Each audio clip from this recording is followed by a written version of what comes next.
Hello there, welcome to the Saroy channel, wherever you are in the world, and so much love to each and every one of you. How are you doing? I do hope you're doing great. I'm doing fabulous, thank you very much.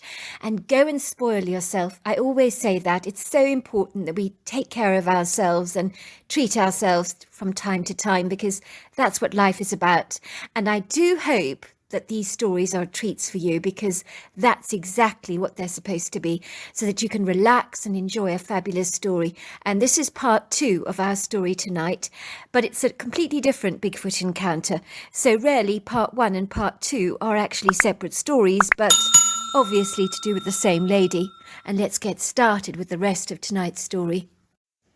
Going back to the beginning of my story, which might just be a good place to start, I knew my husband's words had struck a chord with me. "You're wasted as a housewife, you are. You should have been a private detective." He was absolutely right. Never was a truer word ever spoken that had rolled so seamlessly off my husband's tongue. But in the single beat of a heart, his poignant words had changed my life. What if I could put my talent for observation to better use, I thought. I was not a professional private detective, but I was naturally astute.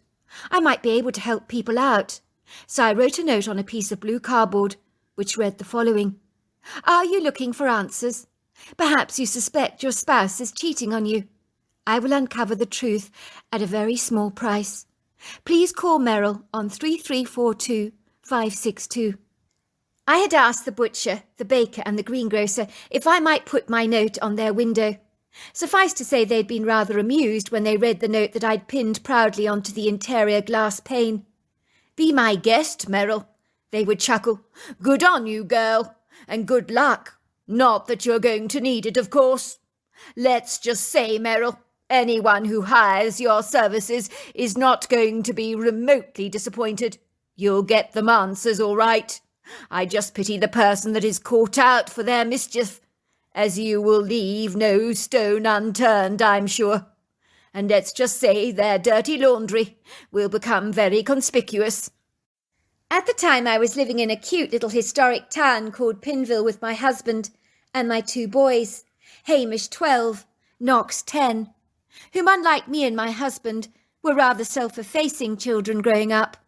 I often thought I embarrassed my kids by being so out there in people's faces, so effusive, so chatty, so garrulous, so quick to notice things that others easily overlooked, like the very fact that Knox's teacher was wearing a new shade of lipstick and had a positive glow to her skin. "Your teacher's got a new boyfriend, Knox," I told him.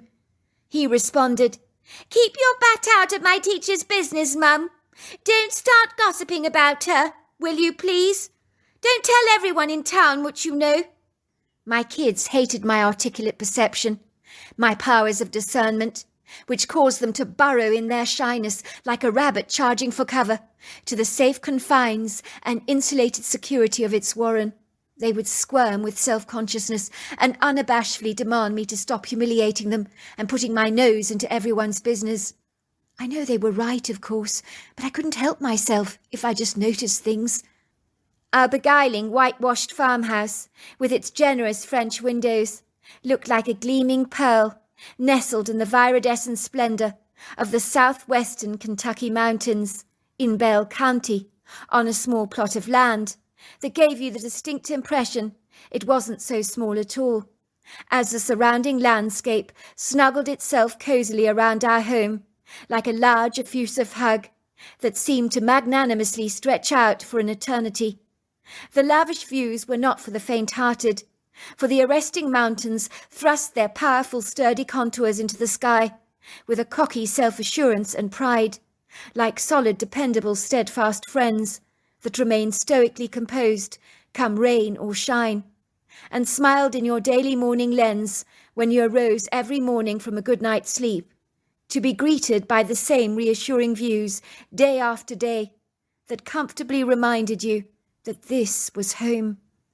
These proud, familiar landmarks are always accompanied by a plethora of indigenous trees, namely red maples, red and white oaks, yellow poplars, service berries, only adding a rich resplendence to the countryside by splashing their vibrant colours across the vast expanse of flowery meadows and fields, giving spectacular showings in autumn, thereby assuming a leading role in ensuring the Kentucky landscape is all but an artist's dream. I remember the day Elaine Kenray came to see me.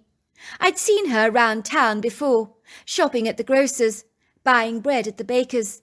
But one thing I discerned about her was she avoided people like the plague, sometimes responding to their friendly hellos on the sidewalk by giving them a polite, nonchalant nod. The day she drove down my long, precipitous driveway, bespeckled with dozens of rocks and pebbles, no one was more surprised to see this unassuming woman than me. I could see her parking her car into the neat slot next to mine, then sitting there in the front seat, possibly working up the courage to do what she came to do. I was hanging my washing up on the line that morning, and I could sense the woman's reluctant hesitancy. The fresh scent of lavender washing powder infused the air as I hung up my family's washing, under the soft haze of warm sunshine. All the while, my eyes remained pinned on the woman. I had seen Elaine in attendance at church several times, sitting next to her husband, but she was one of those demure, rather reserved people that kept herself to herself and didn't actively engage with people in our small town. Some said she was a cosmopolitan Philadelphia city girl who looked down on the country folk with an inverted snobbery and had a high, inflated opinion of herself. I certainly did not get that impression of her.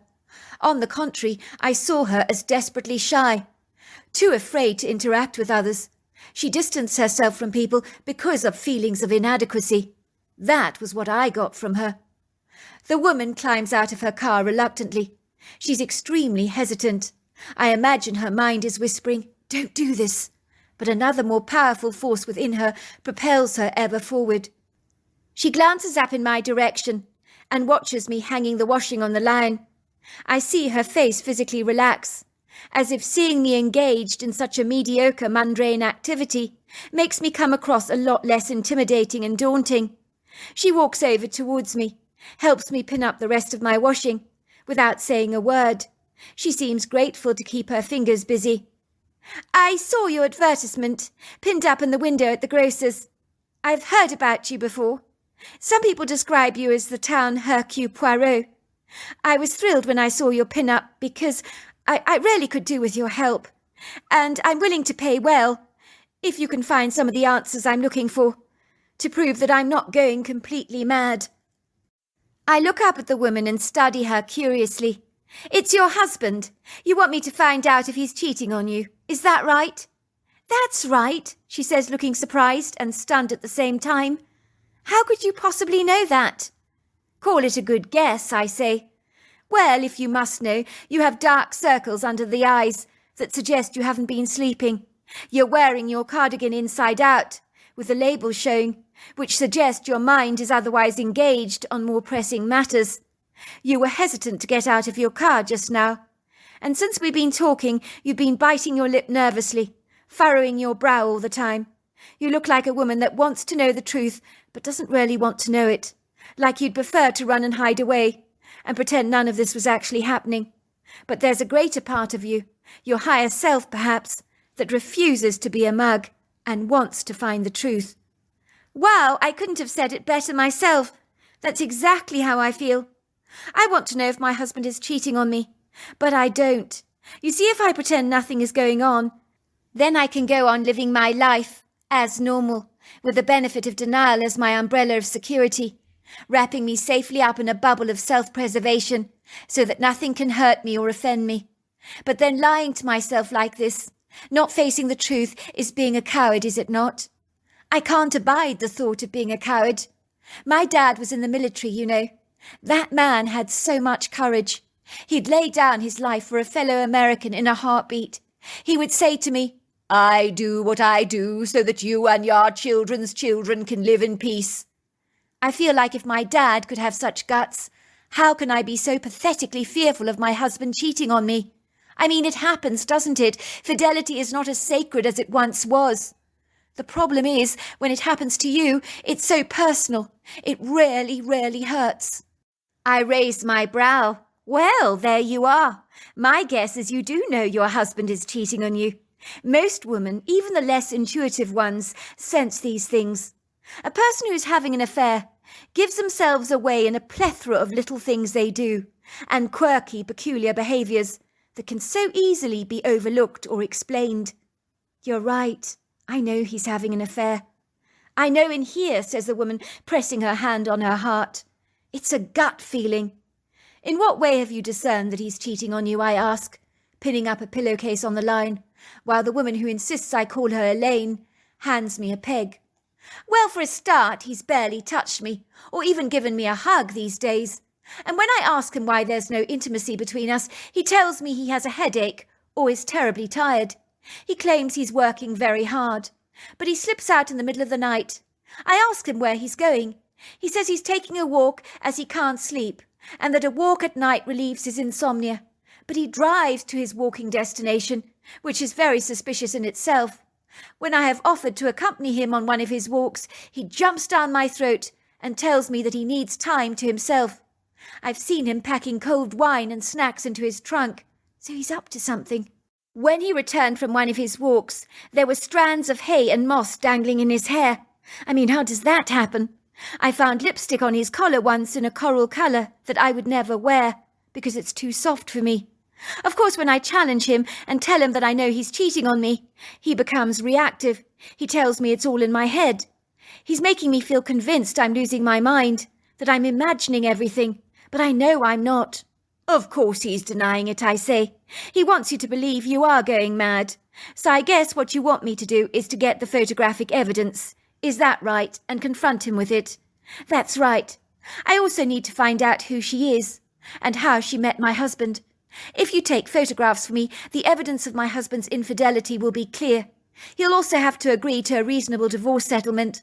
I also want to walk away from this marriage with my head held high, knowing I was not the one that was irresponsible and lacking integrity in this relationship.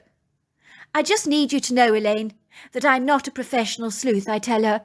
If you prefer, you might want to hire someone who does this for a business. I'm going to lay my cards on the table and admit to you that I believe I am a great sleuth in the making, but I don't have experience, and you're my first case ever. Don't worry about that, Meryl. Your reputation precedes you. I'm quite sure you would outsmart most detectives in a heartbeat. She hands me a photograph of her husband, gives me the address of his workplace, and his car registration number. I am very, very excited. On my first day on the job as a private detective, my heart is flapping in my stomach. I wait with bated trepidation outside Elaine's husband's office at lunchtime, in a car parked on the opposite side of the road. He works at the local bank. I see people gliding in and out of the glass doors, some occasionally talking to each other. I watch a man in his bicycle pedalling down the street, and a woman walking her 2 Boston Terriers and a pug down the sidewalk. A young girl is holding her mother's hand, skipping down the street happily. These mundane daily events come and go. I see no sign of Elaine's husband. My heart almost sinks. I'm parched, longing for a cup of coffee and something to eat. But I know that if I attend to those physical needs, I might just miss Elaine's husband. 11 o'clock rolls through to 12, and then to 1 o'clock, and then finally by 2 o'clock in the afternoon. My bladder is burning with fullness. I'm bursting for the toilet, but I have to hold on for a little longer. It's a gut feeling inside me that clenches my stomach muscles so tightly that they stand up to the disturbance, like a hedgehog's spikes, dutifully obeying my urgent demands to hold on a little more. But something is about to happen. I can feel it and even taste it on my tongue like a snake does. Then seconds before I'm about to give up all my sleuthing, admit defeat, and then return home, all of a sudden Elaine's husband comes dashing out of the bank. He looks around him furtively, his head bobbing to the left and right, like a man about to cross a busy highway. I know he's checking to see if the coast is clear. A young woman is trudging behind him, but I don't see her clearly at this point, as my attention is completely harnessed on him. I study Elaine's husband curiously. He's a good-looking man in his late 30s. He walks with a confident, cocky swagger, as if he's quite infatuated with himself. From first appearances, he looks a little like a narcissistic personality type that has only been in love with himself. He's rather handsome, that's clear, but he knows it and flaunts it with that self-assured, haughty energy. Let's just say a few females giggle as they watch him strolling by. They whisper among themselves, giving him appreciative, approving glances, which make me squirm. Men like him don't need to be encouraged. Those ignorant, naive girls are only fueling this man's intense self-adulation and self-absorption. He clearly loves being the centre of attention. I would say he's 6 foot tall, with an olive-coloured skin and hazel eyes. I notice his dark hair is spiky in the middle, very short on the sides, and he's wearing a very expensive, trendy pinstriped suit, with a flamboyant, loud tie that screams out loudly against the white, crisp cotton of his shirt.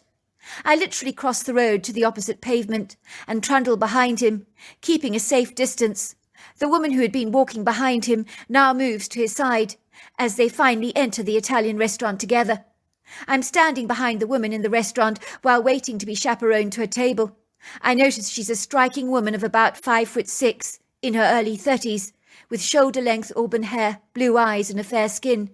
She's wearing a business jacket and skirt that are so incredibly tight, they actually fit her like a glove. It's not difficult to perceive these two are way more than just friends, but they act like business associates, but I'm not buying it. I can read between the lines. They're in a public place, so they're acting like work colleagues. "Table for 2, says the waitress, picking up 2 leather-bound menus.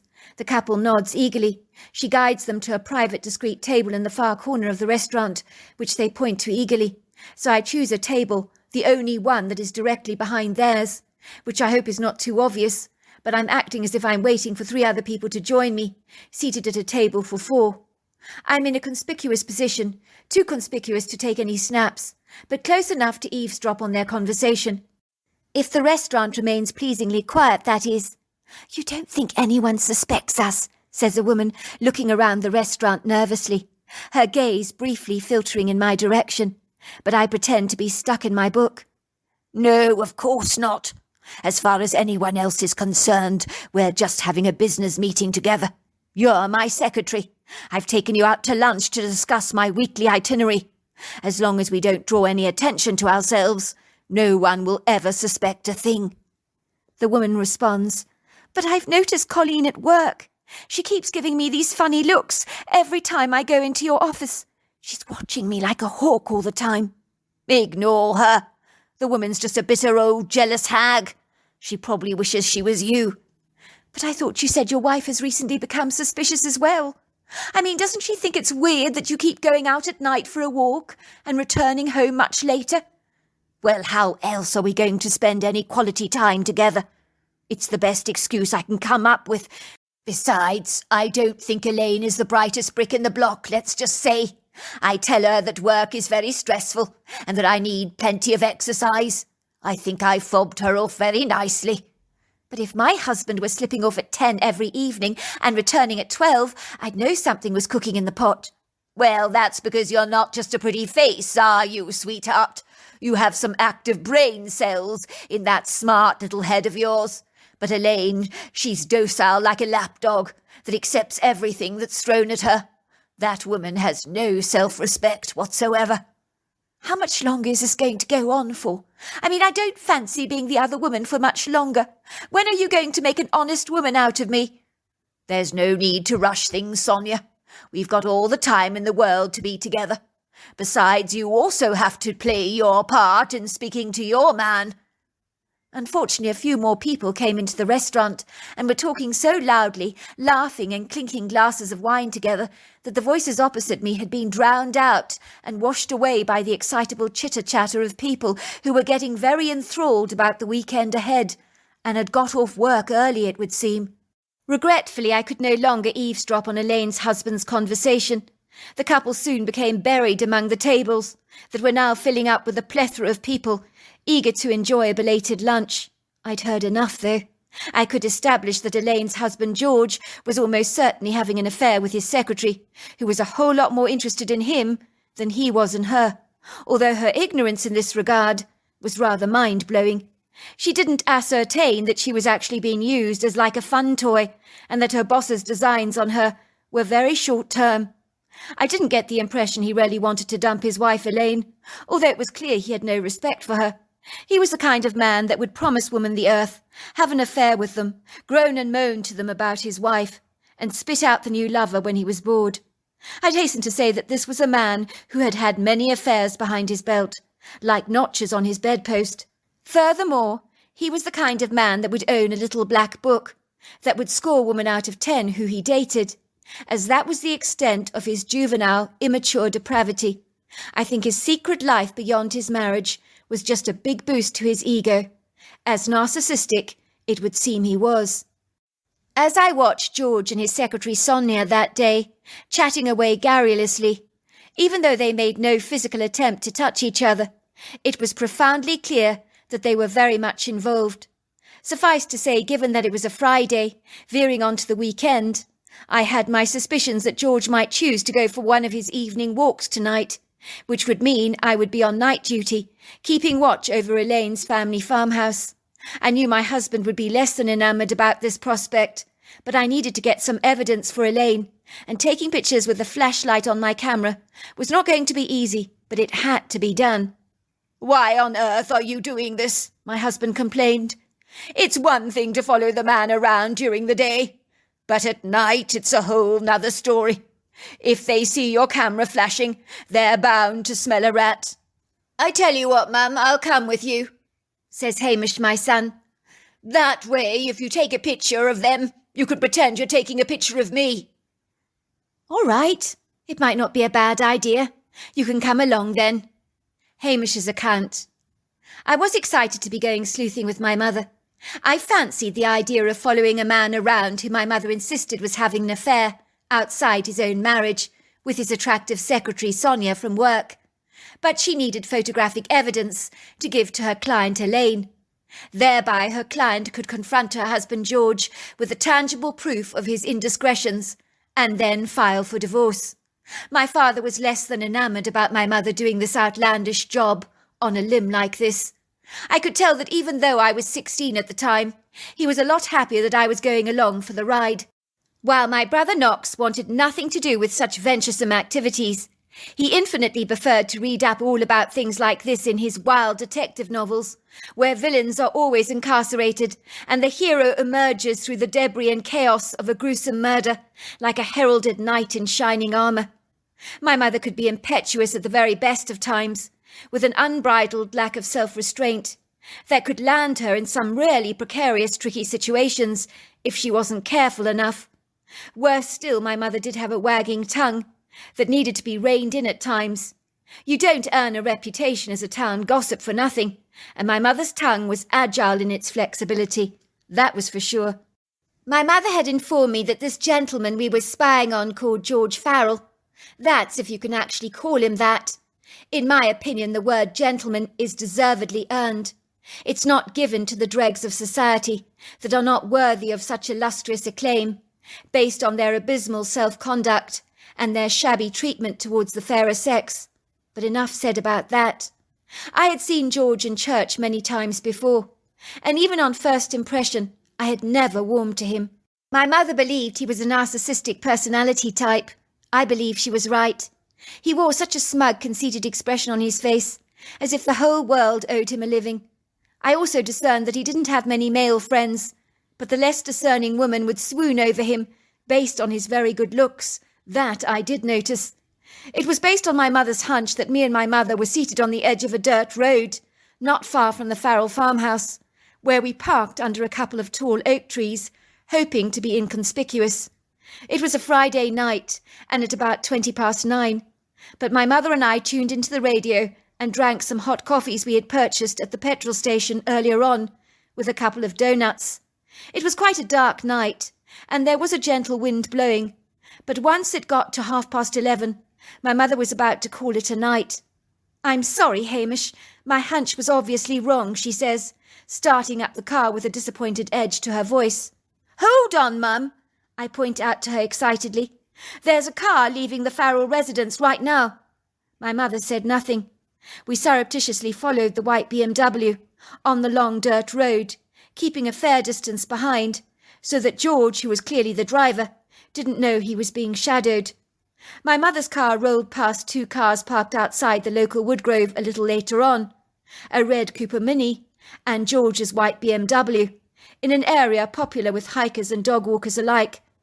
The white BMW obviously belonged to George, and at a guess the red Cooper must have belonged to Sonia, his secretary. Me and my mother were surprised at the secret rendezvous. Why would the couple meet in the woodgrove in the middle of the night like this? My mother remembered that Elaine informed her that her husband George comes back from his late-night soirees with hay and moss in his hair. Of course, my mother says. That makes sense now.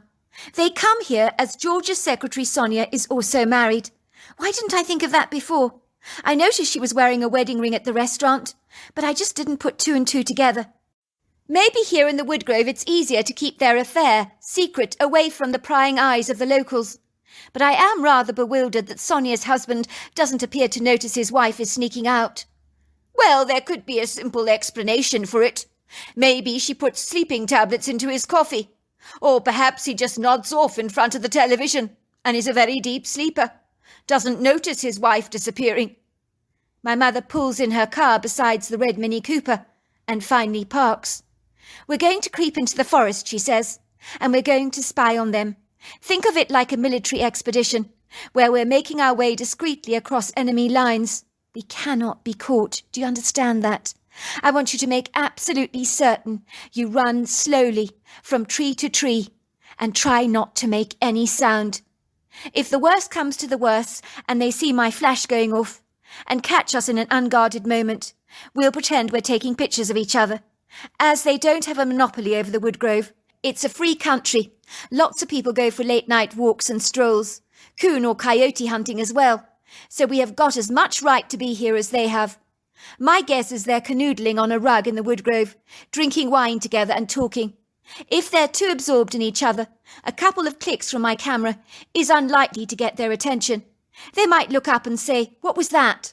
We have to be clever, very clever about this. Let's not kid, it's a beautiful night. Even if it's all but a little chilly, I really want you, son, to be so quiet. Move with the rustles of the wind, not against them, as any isolated sounds might just draw attention to us, and that we don't want. We must use the sounds of nature to our advantage, as our crutch, working with them, not against them. Me and my mother climb cautiously out of her white Honda Accord, closing the car doors very silently. She hands me a torch, which I receive from her gratefully. I'm going to need this light. It is tenebrously dark out here. There's a biting chill in the air that nips at my skin unkindly. The moon is hiding her pearly luminescence behind some cloud cover that has even shrouded the silvery stars of the firmament tonight, so that the velvety blackness beyond our torchlight is hostile, very unfriendly. My mother and I discreetly scramble up a slight hilly embankment, where jagged rocks angrily jut out of the grassy verge. We walk across a grassy clearing and head down the familiar cleared trail of the woodgrove, enjoyed by so many during the day. The last time I'd been in this woodgrove late at night was when I was 10 years old. I had forgotten how intimidating the dark could be, as looming shadows seemed to pounce at us through the trees, with the stealth and cunning of a black leopard, and all the while it felt as if this dusky penumbra was clandestinely coiling itself around the forest like a great big predatory anaconda, which was more than a little disarming. At first I had been remarkably excited about this sleuthing, which sounded a little bit like fun to me. But now, as me and my mother crept into this woodgrove, darting carefully from one tree to another, like two soldiers in military exercise, let's just say my heart was thundering violently in my chest. I could hear every booming beat. Even so, I was glad I was here with my mother. It gave me a measure of reassurance that we had each other's backs. What was the worst, after all, that could actually happen? We could be caught taking pictures of the couple. But that was not what I was actually afraid of. It was something else. It was an uneasy, unsettling feeling that trickled down my spine like a single icy-cold raindrop. I secretly wondered if my perceptive, discerning mother could feel it too. Nothing ever escaped my mother's attention. She always noticed things.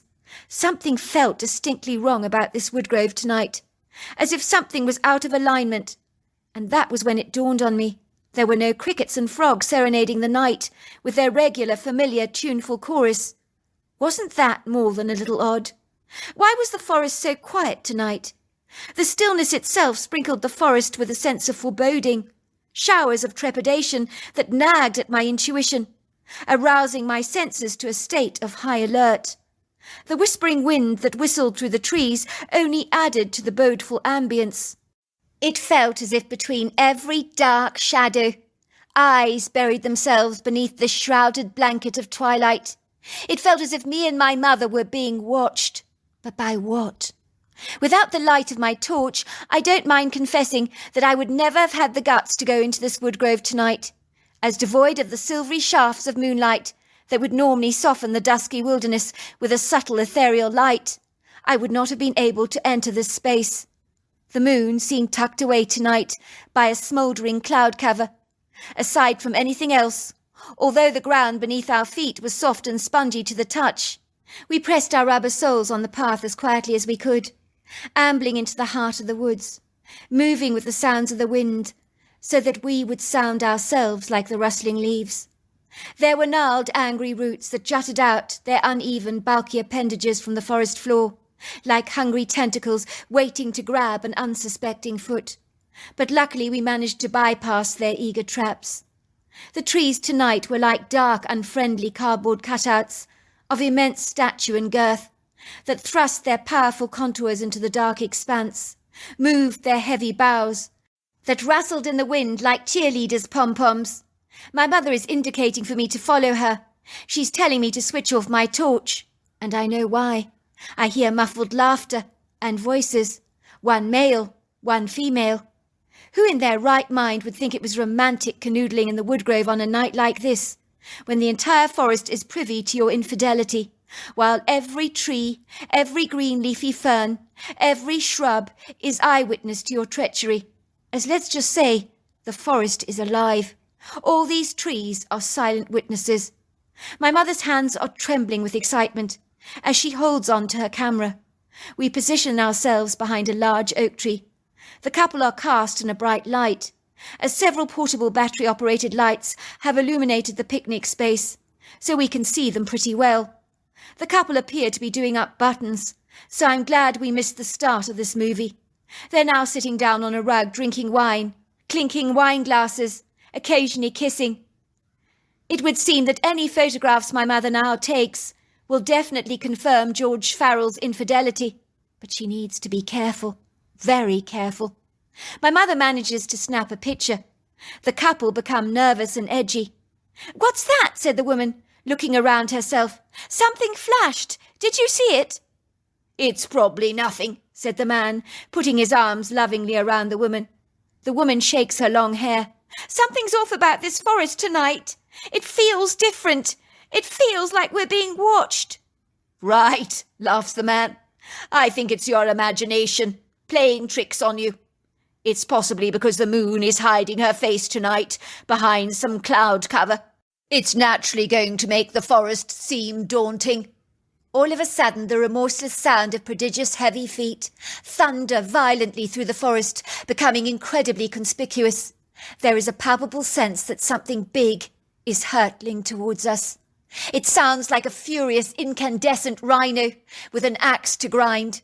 It is charging, tearing, and hurling itself through the briary thicket, like a train on full throttle, and nothing is sacred in its path. I can hear this incongruous being, whatever in God's name it is, breaking off branches on its strident approach, that hit the ground with loud, clamorous thumping sounds that bounce, roll, and heave. The sound echoes ominously through the woods. The woman is shaking. "What is that, George? What is it? Something's coming! Whatever it is, it's very, very big!" Even in the soft shadows of artificial light, I can see George is trembling. His face has paled significantly. The colour is extinguished from his skin. He looks exactly like a small, frightened schoolboy, shuddering in his boots, afraid of the tsunami of aggression that is violently moving towards us. It's as if time stands very still, for no feet even attempt to run away, as if for a brief moment they are frozen to the spot in absolute, unadulterated terror. I know that for me, my heart has jumped into my throat, My whole body has become estranged from me, like a stranger I don't know and am not acquainted with. Every muscle in my body has become rigidly solid and tough, hardened, unyielding, like cement, grossly incapable of responding to my urgent instincts that are screaming for me to run and run as fast as I can, away from this scene. I can taste the danger on my tongue before I can even see it. Then there he is, standing yards away from George, and of course his love interest Sonia.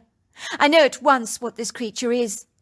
It's a Bigfoot, but this has got to be the most terrifying beast that I have ever beheld. This is one hell of an angry Bigfoot.